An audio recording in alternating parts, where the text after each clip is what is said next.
नमस्कार दोस्तों, स्वागत है आपका हमारे YouTube चैनल पूजा 7 स्टोरीज में। जय श्री कृष्ण। प्रिय साधक स्वयं को एक अदृश्य ऊर्जा द्वार के सामने खड़ा पा रहे हैं। ब्रह्मांड की सबसे सूक्ष्म और महानतम भाषा कोई शब्द नहीं बल्कि ऊर्जा है। चेहरे अभिनय कर सकते हैं और शब्द छल कर सकते हैं, लेकिन ऊर्जा कभी झूठ नहीं बोलती। प्राचीन ऋषियों ने इसी सत्य को प्राणम सत्यम कहा है। आज आप उस गुप्त ज्ञान के साक्षी बनने जा रहे हैं जो सीधे आपकी चेतना और आभा ऑरा पर प्रहार करेगा। क्या आपने कभी सोचा है कि आपकी ऊर्जा इस समय ब्रह्मांड के साथ तालमेल बिठा रही है या वह कमजोर पड़कर बिखर रही है? अक्सर हम खुद को केवल हाड़मास का शरीर मान लेते हैं, लेकिन सत्य यह है कि हम ऊर्जा के पुंज हैं। योग में जिसे शक्ति कहा गया और वेदांत में चैतन्य, वही कंपन वाइब्रेशन आपके अस्तित्व का आधार है। इस यात्रा में आप 7 ऐसे दिव्य संकेतों को जानेंगे जो आपकी आत्मा के छिपे हुए रास्तों को खोल देंगे। ये संकेत आपको बताएंगे कि क्या आपकी आत्मा उस महान जागृति के लिए तैयार है जिसकी प्रतीक्षा वह जन्मों से कर रही थी। तैयार हो जाइए, क्योंकि यहाँ से आपके रूपांतरण का अध्याय शुरू होता है। दोस्तों, आगे बढ़ने से पहले आपसे एक खास निवेदन है। अगर यह वीडियो आपको अच्छा लगे तो इसे लाइक कीजिए, चैनल को सब्सक्राइब कीजिए और सबसे जरूरी बात, इस वीडियो को हाइप करना बिल्कुल मत भूलिए। आपकी एक हाइप हमें और ज्यादा लोगों तक पहुंचने में मदद करती है और हमारे हौसले को और मजबूत बनाती है। आपका एक लाइक हमें ऐसे ही और दिव्य व प्रेरणादायक वीडियो बनाने की ताकत देता है। इसलिए कृपया करके इस वीडियो को लाइक और हाइप करके इस वीडियो को पूरा देखिए और दूसरों के साथ शेयर भी कीजिए। चलिए अब बिना देरी किए वीडियो को शुरू करते हैं। पहला संकेत, जब हम ऊर्जा के रहस्यों को परत दर परत खोलते हैं तो सबसे पहला और प्रत्यक्ष प्रमाण हमारा स्थूल शरीर देता है। ऊर्जा का प्रथम प्रतिबिंब कहीं और नहीं बल्कि साधक की देहभाषा और उसकी जीवंतता में झलकता है। जिसकी ऊर्जा क्षीण होती है उसका शरीर बोझ बन जाता है, कंधे झुके हुए, रीढ़ में ढीलापन और आंखों में एक अजीब सा खालीपन दिखाई देता है। ऐसा व्यक्ति बिना किसी श्रम के भी भारीपन और थकान का अनुभव करता है, मानो उसकी प्राण शक्ति रिस रही हो। इसके विपरीत, जब किसी साधक की ऊर्जा जागृत और शक्तिशाली होती है तो उसका शरीर एक दिव्य यंत्र की भांति कार्य करने लगता है। उसकी रीढ़ बिना किसी प्रयास के सीधी रहती है, जो इस बात का प्रतीक है कि प्राण का प्रवाह मूलाधार से ऊपर की ओर बढ़ रहा है। ऐसे व्यक्ति के चेहरे पर एक स्वाभाविक ओज या तेज होता है और उसकी आंखों में एक स्थिर शांत चमक दिखाई देती है। उसकी श्वास गहरी और लयबद्ध होती है, जो हृदय की स्थिरता को दर्शाती है। शक्तिशाली ऊर्जा का एक अद्भुत लक्षण यह है कि साधक को अपने शरीर के चारों ओर एक सूक्ष्म विद्युत आवरण महसूस होता है। यह कोई कल्पना नहीं बल्कि उसकी आभा ऑरा का विस्तार है। जब ऊर्जा उच्च स्तर पर होती है तो शरीर एक चुंबकीय क्षेत्र बन जाता है जो नकारात्मकता को स्वतः ही दूर धकेल देता है। दूसरा संकेत, ऊर्जा के जागरण का दूसरा और अत्यंत गहरा संकेत है संवेदनशीलता का प्रस्फुटन। जब किसी साधक की ऊर्जा केवल जागृत ही नहीं बल्कि सूक्ष्म होने लगती है तो वह दूसरों की अनकही भावनाओं को एक रडार की तरह पकड़ने लगता है। यह इस बात का प्रमाण है कि साधक का हृदय चक्र हार्ट चक्र सक्रिय हो चुका है। ऐसे व्यक्ति के लिए दुनिया केवल दृश्यों का समूह नहीं बल्कि अनुभूतियों का सागर बन जाती है। एक शक्तिशाली ऊर्जा वाले साधक की पहचान यह है कि वह सामने वाले की मुस्कुराहट के पीछे छिपे दर्द को तुरंत भांप लेता है। उसे शब्दों की आवश्यकता नहीं होती, वह स्थान और व्यक्ति की तरंगों को पढ़ लेता है। कभी किसी अस्पताल में कदम रखते ही मन का भारी हो जाना या किसी मंदिर या शांत स्थान पर जाते ही भीतर एक शीतलता का अनुभव होना, यह सब इसी उच्च संवेदनशीलता के लक्षण हैं। कमजोर ऊर्जा वाले लोग दूसरों की नकारात्मकता और दुखों के बोझ तले दब जाते हैं, लेकिन एक सच्चा ऊर्जावान साधक इन भावनाओं को समझकर उन्हें रूपांतरित करने की क्षमता रखता है। यदि कोई साधक खुद को ऐसा महसूस करता है कि वह दूसरों की पीड़ा से गहरे तक जुड़ पा रहा है तो समझ लेना चाहिए कि वह अब एक एनर्जी हीलर बनने की दिशा में अग्रसर है। यह गुण एक दुर्लभ ईश्वरीय उपहार है जो उसे साधारण मनुष्यों की श्रेणी से ऊपर उठाकर एक आध्यात्मिक पथिक बनाता है। तीसरा संकेत, ऊर्जा के जागरण की यात्रा में तीसरा संकेत एक जादुई आकर्षण की तरह प्रकट होता है। इसे चुंबकीय व्यक्तित्व का उदय कहा जा सकता है। जब किसी साधक की आंतरिक शक्ति एक निश्चित स्तर को पार कर जाती है तो उसका प्रभाव केवल स्वयं तक सीमित नहीं रहता, बल्कि वह दूसरों के लिए एक सुरक्षित आश्रय बन जाता है। आपने अक्सर देखा होगा कि कुछ लोग ऐसे होते हैं जिनसे मिलते ही अजनबी भी अपनी बरसों पुरानी दबी हुई बातें, अपने दुख और अपने रहस्य साझा करने लगते हैं। यह कोई संयोग नहीं है, बल्कि उस साधक की ऊर्जा का प्रभाव है। लोग शब्दों से उतना प्रभावित नहीं होते जितना उस मौन उपस्थिति से होते हैं जो उन्हें स्वीकार्यता का अनुभव कराती है। जब एक साधक की ऊर्जा शक्तिशाली और शुद्ध होती है तो उसके आसपास का वातावरण इतना सहज हो जाता है कि सामने वाला व्यक्ति अनजाने में ही अपना रक्षात्मक कवच, डिफेंस मैकेनिज्म उतार देता है।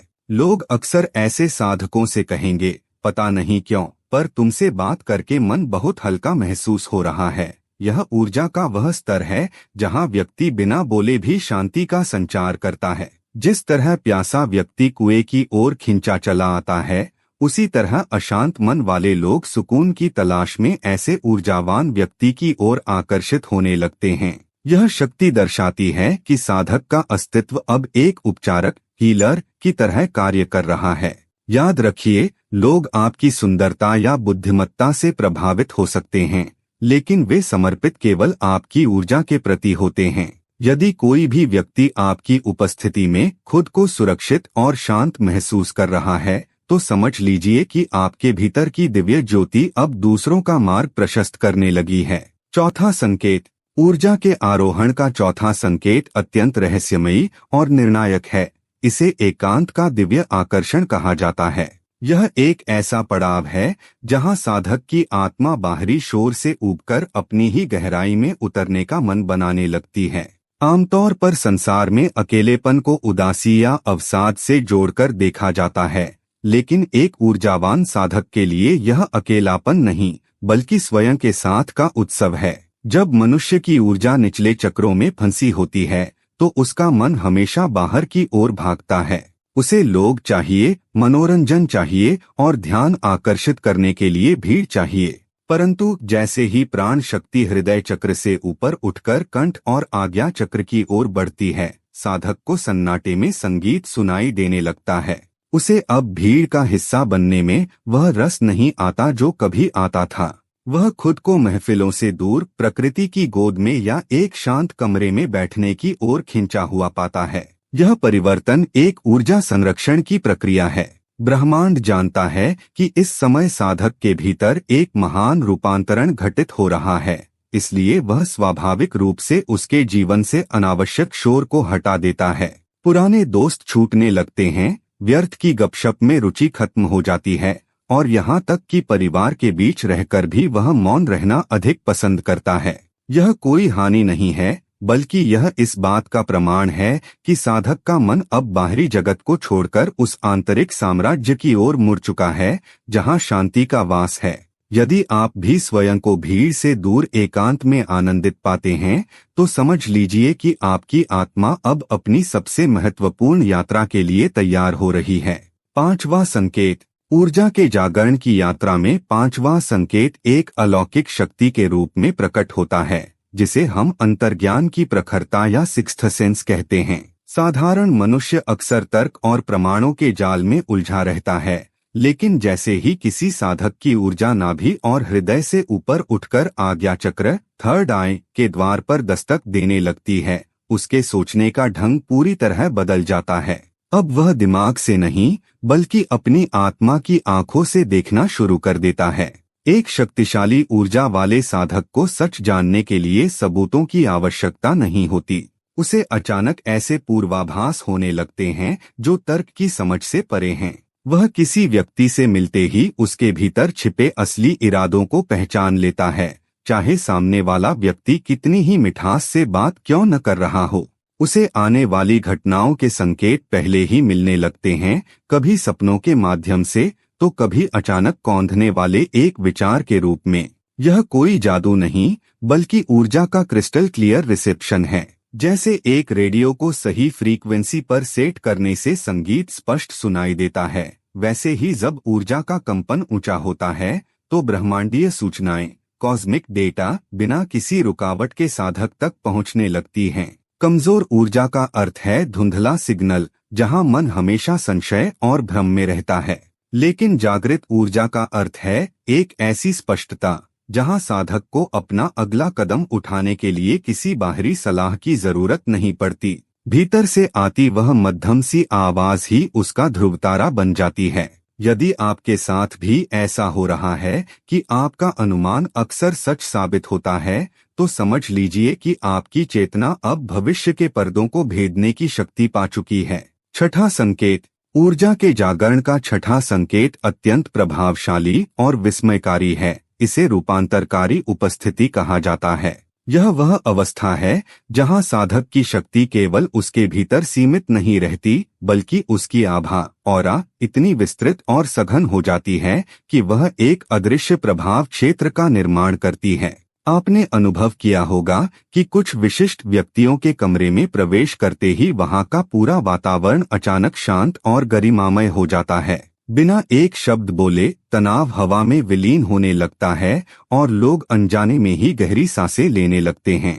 यह प्रभाव किसी व्यक्तित्व विकास या बॉडी लैंग्वेज का परिणाम नहीं है, बल्कि यह उस साधक की तपी हुई ऊर्जा का विस्तार है। जब किसी व्यक्ति की आभा शक्तिशाली होती है तो वह एक एनर्जी हार्वेस्टर की तरह काम करती है। निर्दोष बच्चे बिना किसी हिचकिचाहट के उसकी ओर खिंचे चले आते हैं। मूक पशु और पक्षी उसकी उपस्थिति में स्वयं को सुरक्षित महसूस कर उसके समीप बैठ जाते हैं।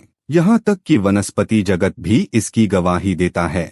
ऐसे ऊर्जावान लोगों के घर में रखे पौधे अधिक जीवंत और हरे भरे दिखाई देते हैं। शक्तिशाली आभा वाला साधक किसी अंधेरे कमरे में जलते हुए दीपक के समान होता है। जिस प्रकार दीपक को यह कहना नहीं पड़ता कि मैं प्रकाश हूँ, उसी प्रकार साधक की उपस्थिति ही दूसरों के भीतर के अंधकार और नकारात्मकता को कम करने लगती है। नकारात्मक प्रवृत्ति के लोग या तो ऐसे व्यक्ति के सानिध्य में खुद को सुधारने लगते हैं, या फिर उनकी ऊर्जा का सामना न कर पाने के कारण स्वयं ही दूर चले जाते हैं। यदि आपको लगता है कि आपके होने मात्र से लोगों का क्रोध शांत हो जाता है या उदास चेहरों पर मुस्कान आ जाती है, तो समझ लीजिए कि आपकी आत्मा अब उस प्रकाश पुंज में बदल चुकी है जो जगत को प्रकाशित करने के लिए जन्मा है। सातवां संकेत। ऊर्जा के जागरण की इस दिव्य श्रृंखला का सातवां और अंतिम संकेत सबसे निर्णायक माना जाता है। इसे चेतना का अंतर्मुखी प्रवाह कहते हैं। यह वह शिखर है जहां पहुंचकर एक साधक की पूरी दुनिया ही बदल जाती है। जिस व्यक्ति की ऊर्जा कमजोर या बिखरी हुई होती है, वह हमेशा स्वयं से दूर भागने की कोशिश करता है। उसे निरंतर मोबाइल, टीवी, गपशप या बाहरी शोर की जरूरत होती है ताकि वह अपने भीतर के खालीपन को भर सके। लेकिन जैसे ही ऊर्जा का यह झरना शुद्ध होकर ऊपर की ओर बहता है, साधक का मन बाहरी जगत से नाता तोड़कर अपनी ही गहराई में उतरने लगता है। अब वह ध्यान को खोजता नहीं है, बल्कि ध्यान उसे खोजने लगता है। पहले उसे शांत बैठने के लिए संघर्ष करना पड़ता था, लेकिन अब बिना आत्मचिंतन और मौन के उसे चैन नहीं मिलता। इस अवस्था में साधक के भीतर बोलने की इच्छा कम और सुनने की क्षमता बढ़ने लगती है। वह घंटों चुपचाप रहकर भी खुद को पूर्ण महसूस करता है। उसे समझ आ जाता है कि जिस आनंद को वह बाहर की वस्तुओं और लोगों में खोज रहा था, वह तो उसके भीतर ही एक झरने की तरह बह रहा है। यह आध्यात्मिक विकास की पराकाष्ठा है। यहाँ आकर सवा और संसार का भेद मिटने लगता है। जब मन पूरी तरह भीतर की ओर मुड़ जाता है, तो पुरानी आदतें, व्यर्थ की चिंताएं और भविष्य का डर स्वतः ही गिर जाते हैं। यदि आप भी यह महसूस करते हैं कि अब आपको अकेलेपन से डर नहीं लगता, बल्कि आप अपनी आत्मा के सानिध्य में परम सुख का अनुभव करते हैं, तो यह संकेत है कि आप अब एक साधारण मनुष्य नहीं रहे। आपकी ऊर्जा ने उस परम सत्य का स्पर्श कर लिया है, जहां केवल असीम शांति और परमानंद का वास है। उम्मीद करते हैं कि आपको इस वीडियो से कुछ नया जरूर सीखने को मिला होगा। आपको वीडियो कैसी लगी हमें कमेंट बॉक्स में जरूर बताएं। अगर वीडियो के दौरान मुझसे कोई गलती हो गई हो तो मैं माफी चाहता हूं। दोस्तों, हमारे चैनल पर और भी अच्छी वीडियोस है, उन्हें भी जाकर आप जरूर देखें। लिंक जो है वह आप डिस्क्रिप्शन बॉक्स में चेक कर सकते हैं। जो अक्सर डेली हमारी वीडियोस देखते हैं उन सभी का दिल से शुक्रिया। दोस्तों, अगर आपको ये वीडियो अच्छा लगा तो कृपया करके वीडियो को लाइक करें और वीडियो को हाइप जरूर करें और कमेंट बॉक्स में हर हर महादेव जरूर लिखें और वीडियो को शेयर जरूर करें और चैनल को सब्सक्राइब करें। धन्यवाद। ओम नमः शिवाय। यहाँ यह बताना जरूरी है कि हम किसी भी तरह की मान्यता जानकारी की पुष्टि नहीं करते हैं। किसी भी जानकारी या मान्यता को अमल में लाने से पहले संबंधित विशेषज्ञ से सलाह लें। वीडियो को अंत तक देखने के लिए आप सभी का बहुत बहुत धन्यवाद।